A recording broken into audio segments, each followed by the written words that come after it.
One of the best things about Overwatch is how balanced the characters are, meaning there is no one character that can come on and dominate by just button mashing or just being more overpowered than everybody else. And with this in mind, it's also true that if you learn how to play good enough with any character, you could bring terror to all others, and it doesn't matter which character you study. Since that statement is so true, it would be hard to make a countdown of which characters are best for everyone, but I still can make a list of which characters work best for me. As you can see from the other videos on this channel, I may not be an Overwatch master, but I surely know my way around. Be sure to subscribe down below this video and click the bell for notification. Number 5, Mercy. If one team has Mercy and your team does not, your team will lose. Plain and simple. Mercy is the lifeblood of Overwatch. With her on your side, your team is strong and feared. When she is gone, your team is almost laughable. Players don't mind being blasted with Bastion's gun as long as they are doing what they can to try to kill Mercy first. Stick Mercy behind a great tank, either Reinhardt, Deva, Roadhog, or Orisa, who by the way fell in the number 6 spot of this countdown, and the help of Mercy can turn the tides at the last minute on a game that you thought was lost. A lot of people complained when Mercy's ultimate was changed last season because there was nothing more comforting than when your entire team has been wiped out to hear her scream, "Heroes never die," which would bring all of the members of your team back to life for a second shot at your last stand.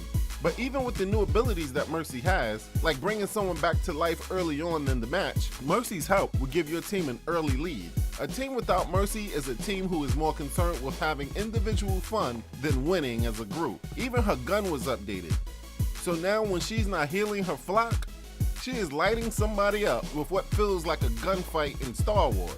She is vital, and that's why she is the number 5 spot. Number 4, Deva. Even in real life, if you were to go into a crowded hallway and yell, "Nerf this!" I truly believe all the other students, teachers, and faculty will dive into their room doors for cover. Deva can change the landscape of a game with one ultimate. You can almost tell how tough the match is going to be by how hyper Deva comes flying out of the front spawn point, firing on all cylinders. If you ever seen RoboCop in the 1980s, you know what Ed 209 did to the executives in the OCP briefing room. That is what it feels like when you go head to head with Deva. She shoots rockets and bullets at the same time, and they never seem to run out. She can even drive you over, pushing you off cliffs, and escape back to safety unscathed. Like Mercy, Deva is what you call a main character of Overwatch. Almost every team you play against will have one. Maybe it's time you get good with her too. Even when she's thrown from her suit, her gun is fast and powerful enough to beat some of the biggest threats. Number 3, Winston. Mixing tank strength with the speed of a DPS, Winston has everything you need except for a powerful gun. His gun is weak, his shield is weak, but when you jump close enough to an enemy to separate you two with a barrier, the combination of his weak shield and feather duster, as Taube calls it, is a lethal combination. And when it ain't, at least he can jump to safety before taking too much damage. Winston is also great for speeding along to the checkpoint when enemies are too busy trying to keep you at the spawning point. Winston beat out Reinhardt because of his speed. Winston takes you getting used to a lot of button combinations to become an expert at it. But once you do, you become lethal to any of the smaller characters who are usually too fast for the other characters to catch and kill. Number 2 is Junkrat. Junkrat is very easy to hate. People who play with him are not boggled down by the task of trying to aim. All he needs to do really is find a corner where opponents are not aware of his presence and just lob. Lob little bombs into the center of action and watch their team drop like flies. The bombs bounce off walls and they take a whole lot of power when they're hit. Overwatch does not allow players to hit each other with bullets on the same team. So all of Junkrat's explosions attributes never does any damage to the home team. People who are a lot more skillful learn how to precisely aim these little terrors and set bear traps and toss his mines into your face. His goal is to blow off one of your limbs just like he did his own.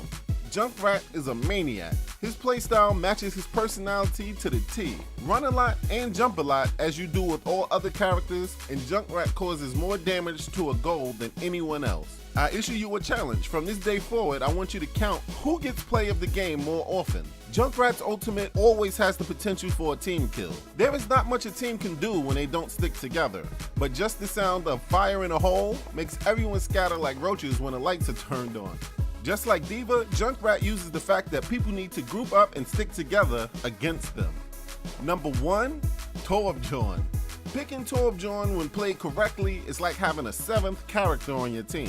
A lot of your teammates may give you a hard time for picking Torbs in the beginning of the round. I wish I could say something to help you through that onslaught of words that you will receive, usually by someone who plays way worse than you in general. And to some degree, they may have a point, but they only have a point because there are some Torbjorn players who will do nothing but stand right behind their turret for the entire match, hammering like a psychopath. Those people should never pick Torbjorn in their case. It's almost like you're losing a member from your team. But for people who play like me and others who are actually good with him, Torbjorn can be used to create distractions, shift momentum, and keep your team's hopes of winning alive even after everyone has been blown to smithereens. A well-placed turret could mean the difference of 4 to 10 minutes of delay for an opposing team. Sometimes just enough time for you to get back to the point. Keep checking my channel and I will show you where those spots on each map are. But beyond the turret, Torbjorn has a powerful liquid hot lava weapon that doesn't shoot straight ahead. Some people think this is not such a good addition, but when you learn to aim a little higher of people and execute what could be some of the easiest headshots in the game, you will realize the direction of the projectile is beautiful. Add on the ultimate burst shot of 5 projectiles at once when you are in close range with an enemy and let one of these off, they will wonder what happened to more than half of their life meter. Using this gun close range on Deva or Orisa is some of the most fun you can have in Overwatch. You can almost hear the player in complete confusion, wondering about why they are only inches away from their death that quick. Did you enjoy this countdown? Do you agree with it? Was it choices you didn't expect? Well, even if it made you angry, don't only let us know with a thumbs down, write your comment to express your thoughts. We would love to read them and perhaps read your list and discuss it. As always, thanks for visiting SWG. Subscribe so you can check out tons of other videos we are producing.